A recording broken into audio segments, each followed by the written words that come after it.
আজ রবিবার, কাজেই সেরকম কোনো তাড়া নেই। সকালে চায়ের টেবিলে বসে খবরের কাগজটা টেনে সবে দেখতে যাব, এমন সময় মোবাইল ফোনটা বেজে উঠল। রিসিভ করতেই ওপাশ থেকে ভেসে এলো আগন্তুক পত্রিকার সম্পাদকের গলা।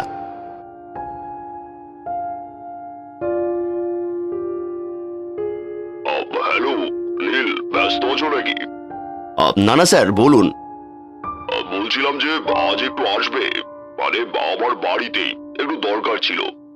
ঠিক আছে স্যার, আমি একটু পরে আসছি বলে মোবাইলটা রাখলাম বটে, কিন্তু মনে মনে যে একটু বিরক্ত হলাম না সে কথা বলবো না। কি আর করা যাবে, নামকরা পত্রিকার সম্পাদক বলে কথা। সকালের ব্রেকফাস্ট সেরে সোজা গিয়ে উপস্থিত হলাম অবনীবাবুর বাড়ি। আরে এসো এসো, তোমার জন্যই তো অপেক্ষা করছিলাম। শোনো, একটা দারুণ খবর আছে। কি খবর স্যার? ঝালদার নাম শুনেছ? হ্যাঁ, শুনবো না কেন, পুরুলিয়ার ঝালদা তো। একদম ঠিক। তা ওখানে কি তোমার যাতায়াত টাতায়াত কিছু আছে নাকি? যাতায়াত ঠিক নয় স্যার, তবে আমার এক দূর সম্পর্কে দাদা ঝালদা পঞ্চায়েতে কাজ করেন। বাড়ি যদিও পুরুলিয়াতেই, সেই সুবাদেই দাদার অফিস দেখতে বেশ কয়েকবার ঝালদায় গেছি। বাবা, বেশ বেশ, তবে তোর কোনো চিন্তায় রইল না। আসল কথা এবার বলি শোনো, ঝালদার আগেই বেগুনকুদর নামে একটা স্টেশন পড়ে, জানো? মানে ওই ভুতুরে স্টেশনটা তো? হ্যাঁ হ্যাঁ জানি, এই তো 2009 সাল থেকে আবার সেখানে নাকি ট্রেন চলাচল শুরু হয়েছে, পেপারে দিয়েছিল। প্রায় 42 বছর পর আবার সেখানে এই প্রথম ট্রেন থামলো, খুব সম্ভবত রাঁচি হাতিয়া প্যাসেঞ্জার। একদম ঠিক বলেছ। তা আমি কি চাইছি জানো, তুমি সেখানে একবার যাও, তারপর সেখানকার লোকেদের সঙ্গে কথাবার্তা বলে এই ব্যাপারে আরো কিছু তথ্য সংগ্রহ করো, আর বেশ জমাটি করে একটা আর্টিকেল লেখো। এই স্টেশন নিয়ে লোকমুখে অনেক চর্চা হলেও কোনো মাসিক পত্রিকায় বই নিয়ে লেখাপত্র বেরিয়েছে বলে তো আমার মনে হয় না। কাজে এই বিষয়ে আমরাই প্রথম। তুমি বরং আগামী শুক্রবার রওনা হয়ে যাও, বুঝলে? আমি তোমার টিকিটের ব্যবস্থা করে দিচ্ছি।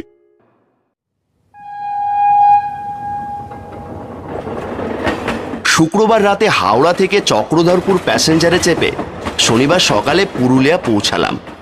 তবে এবার আর দাদার ওখানে গেলাম না, কারণ একটাই, আমার ওই ভুতুরে স্টেশনে যাওয়ার কথা শুনলে হয়তো দাদা বা কাকু কাকিমা সবাই মিলে যাওয়াটাই মাটি করে দেবেন।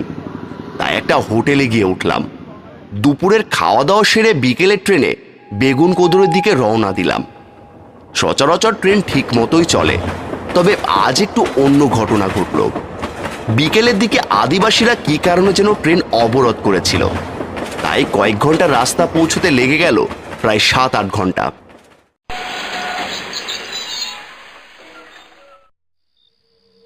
স্টেশনে নেমে দেখি আমি ছাড়া আর কোনো যাত্রী এখানে নামেনি।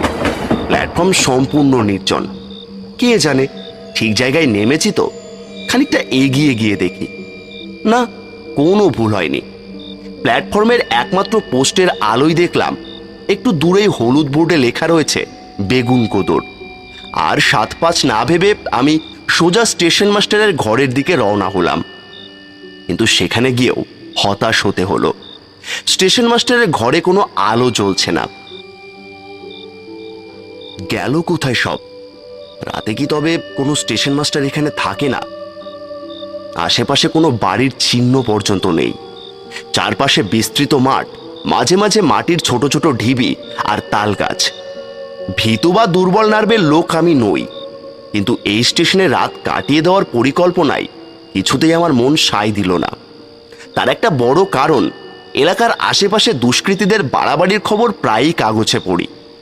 ফলে এই জনহীন জায়গায় এমন একটা অবস্থার মুখে পড়ার কোনো ইচ্ছে আমার নেই। আমার ব্যাগে রাতের খাবার আছে, তাই ওদিক দিয়ে খানিকটা নিশ্চিন্ত। এখন শুধু রাত কাটানোর একটা জায়গা পাওয়া গেলেই হলো। এসব ভাবছি, এমন সময় পেছন থেকে কে যেন ডাকলো। কোথায় যাবেন? এই নির্জন জায়গায় হঠাৎ মানুষের গলাতে একটু চমকে উঠেছিলাম। সঙ্গে সঙ্গে পেছনে ঘুরে দেখি একটা লোক ধুতি আর ফতুয়া পরে দাঁড়িয়ে আছে। স্টেশনের ক্ষীণ আলোয় যা বুঝলাম, তাতে মনে হলো লোকটার বয়স আন্দাজ 60-এর কাছাকাছি। গায়ের রং কালোই বলা চলে, মুখ ভালো করে দেখা গেল না। যাবেন কোথায়? হ্যাঁ, এখানে মানে এখানে থাকার জায়গা আছে কোথাও? এখানে তো নাই, তবে যদি আপনার আপত্তি না থাকে রাতটুকু আমার ঘরে কাটিয়ে দিতে পারেন। বাঁচালেন মশাই, এখানে দাঁড়িয়ে এটাই ভাবছিলাম আজকে রাতটা কোথায় কাটাবো। উফ, যা উপকার করলেন না আপনি, কি বলে যে ধন্যবাদ দেব বুঝতে পারছি না। বুঝবেন বুঝবেন, এখন আসুন আমার সঙ্গে।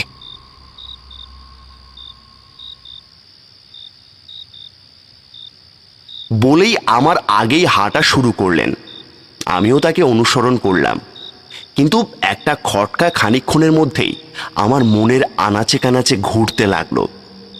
লোকটা যে ঘরের কথা বলল সেটা কোথায়? আশেপাশে তো কিছুই নেই। তাছাড়া এতক্ষণ যে ব্যাপারটা খেয়াল করিনি, এবার সেটা মনে হলো। লোকটা এলো কোথা থেকে? আমি যখন ট্রেন থেকে নামলাম তখন তো পুরো স্টেশন ফাঁকা। কে জানে, হয়তো রহস্য রোমাঞ্চ নিয়ে সারাক্ষণ ঘাটাঘাটি করে বলেই এইসব প্রশ্ন মনে ভিড় করছে। বলছিলাম দাদা, আপনার নামটা? হিতেন, হিতেন চন্দ্র গড়াই। ওই যে ওইটা আমার ঘর।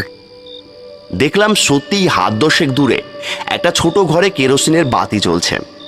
এটা হয়তো স্টেশন ঘরের পেছনের দিক বলে সামনে থেকে তখনও দেখা যায়নি। ঘরের দরজা খুলে হিতেনবাবু আমায় ঘরের ভেতর আসতে বললেন। আসুন, ভেতরে আসুন। ঘরের ভিতর গিয়ে দেখি আসবাব বলতে কিছুই নেই।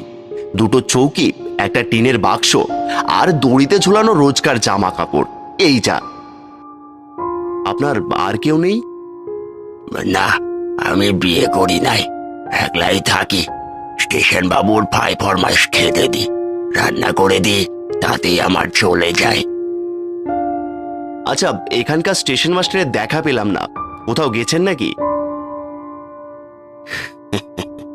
হ্যাঁ, যাবেন আবার কোথায়? আমাদের কি কোথাও যাওয়ার জো আছে? আশেপাশেই আছে। এই দিকটায় আবার চুরি ডাকাতি খুব বেড়েছে। স্টেশনের গুদামে মালপত্র থাকে তো, তাই হয়তো দেখাশোনা করতে গেছে। আচ্ছা, আপনি এই রাতে এখানে এলেন কেন? দুঃসময় যে মানুষ আমাদের উপকার করে, অন্তত তার কাছে কিছু গোপন করা চলে না। অগত্যা আমিও সব খুলে বললাম। সবকিছু শুনে মুহূর্তের জন্য হিতেনবাবুর মুখ কেমন যেন গম্ভীর হয়ে গেল। তারপরেই তিনি বললেন, হ্যাঁ, দেখেন দেখি, কথায় কথায় আপনাকে খাওয়া দাওয়ার কথা বলতেই ভুলে গেছি। আরে না না হিতেনবাবু, আপনি ব্যস্ত হবেন না, রাতের খাবার আমার সঙ্গে আছে, আমি খেয়ে নেব। আপনি বরং এই স্টেশনটা সম্পর্কে আমাকে কিছু বলুন। মানে এই স্টেশন নিয়ে যেসব ভুতুরে গল্প টল্প শোনা যায় আর কি, সেগুলো কি সত্যি?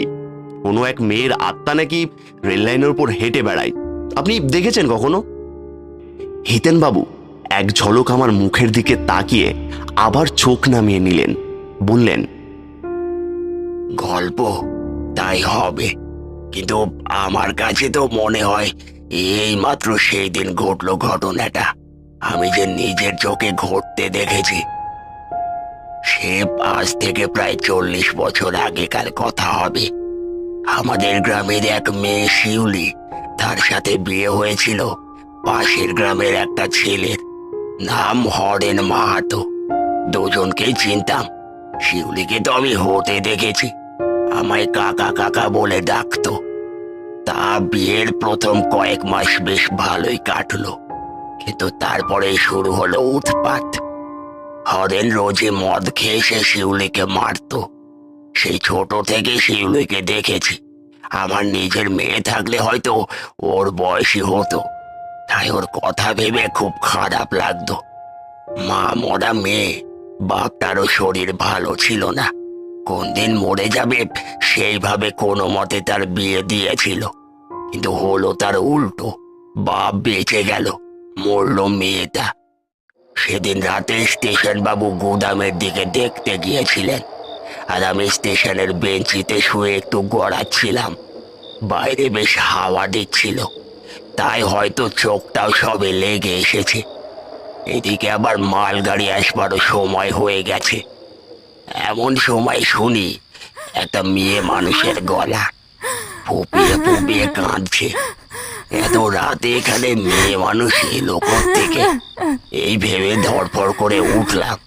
ওমা, দেখি খানিক দূরে বসে শিউলি কাঁদছে। আমি তাড়াতাড়ি কাছে গিয়ে বললাম, কি রে, তুই এখানে এত রাতে কি করছিস? কাঁদছিস কেন? কাকা হরিণ আমাকে খারাপ রাস্তায় নামাতে চায়। আমি শুনে রেগে গিয়ে ওকে গালি দিয়েছিলাম, তাই তাই ও না আমাকে খুব মেরেছে। আমি আর বাঁচবো না কাকা, আমি আর বাঁচবো না। না না, ওসব কথা বলিস না মা, সব ঠিক হয়ে যাবে। তোর কপালটাই এমন। এর মধ্যে সেখানে দেখি স্টেশন বাবু এসে পড়েছেন। সব কথা শুনে তিনি তো খুব রেগে গেলেন। এইসব বদমাইশদের না জেলে যাওয়া দরকার, জেলে। শালা জানোয়ার কোথাকার। তুই চিন্তা করিস না, যা ঘরে ফিরে যা। কাল একবার না হয় আমি নিজেই যাব। এখন তুই যা। অবশ্য তুই একা যাবি কি করে? আচ্ছা হিতেন, তুমি বরং ওকে একটু বাড়ি পৌঁছে দিয়ে এসো, যাও। দেখি শিউলি গাড়ির দিকে এগিয়ে যাচ্ছে।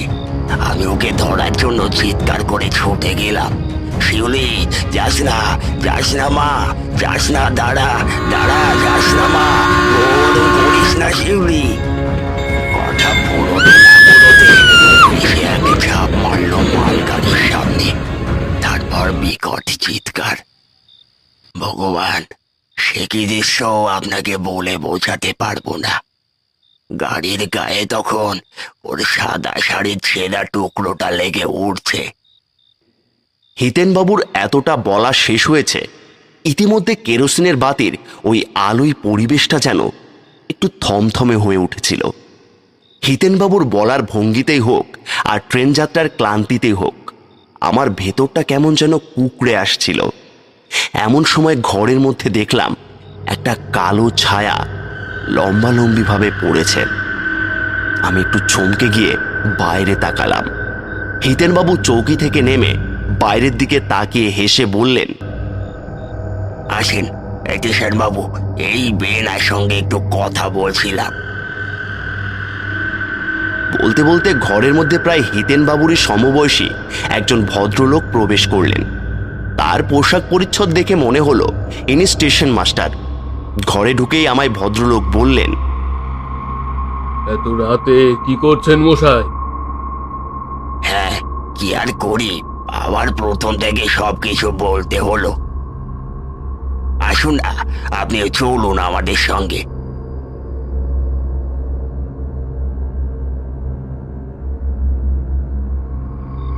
কোথায় যাচ্ছেন দুজনে? একথা মনের মধ্যে ঘুরপাক খেলেও আমি প্রায় মন্ত্রমুগ্ধের মতো ওদের অনুসরণ করলাম। স্টেশনে এসে দেখি কেউ কোথাও নেই। গেল কোথায় সব? দু একবার ডাকাডাকিও করলাম, হিতেনবাবু, হিতেনবাবু, কিন্তু কই কারোর কোনো সাড়া শব্দ নেই। শুধু মালগাড়ি আসার একটা ক্ষীণ আওয়াজ এগিয়ে আসছে। এরই মধ্যে হঠাৎ দেখলাম যেদিক থেকে গাড়িটা আসছে তার ঠিক উল্টো দিক থেকে একটা সাদা শাড়ি রেল লাইনের ওপর দিয়ে ভেসে আসছে। আমার কাছাকাছি আসতেই দেখলাম একটা মেয়ের ছিন্ন ভিন্ন দেহ, অথচ দেহটা ভেসে আসছে আসন্ন মালগাড়ির দিকে। এই দৃশ্য দেখে আমি পাথর হয়ে গেলাম। মুহূর্তের মধ্যে আমার সব ধরনের জ্ঞান লোপ পেয়ে গেল। এটা কি বাস্তব নাকি স্বপ্ন বুঝতে পারলাম না। আমি চাইলেও আর জায়গা থেকে নড়তে পারছি না। আমার হৃৎপিণ্ড অসম্ভব জোরে জোরে লাফাতে শুরু করেছে, হয়তো এবার ফেটে যাবে। কিন্তু এরই মধ্যে আরো একটা দৃশ্য আমার বিস্ময়ের শেষ সীমাটুকু অতিক্রম করে গেল। দেখলাম কোথা থেকে স্টেশন মাস্টার আর হিতেনবাবু এসে দুজন মিলে সেই দেহটাকে অনুসরণ করে চলেছেন এগিয়ে আসা সেই মালগাড়ির দিকে। মুহূর্তের মধ্যেই সশব্দে মালগাড়িটা ওদের তিনজনকে ভেদ করে ছুটতে লাগলো। এরকম দৃশ্য আর মালগাড়ির আওয়াজ সব মিলে আমার চেতনাকে গ্রাস করলো। সেখানেই মাটিতে লুটিয়ে পড়ে গেলাম। তারপর আর কিছুই মনে নেই।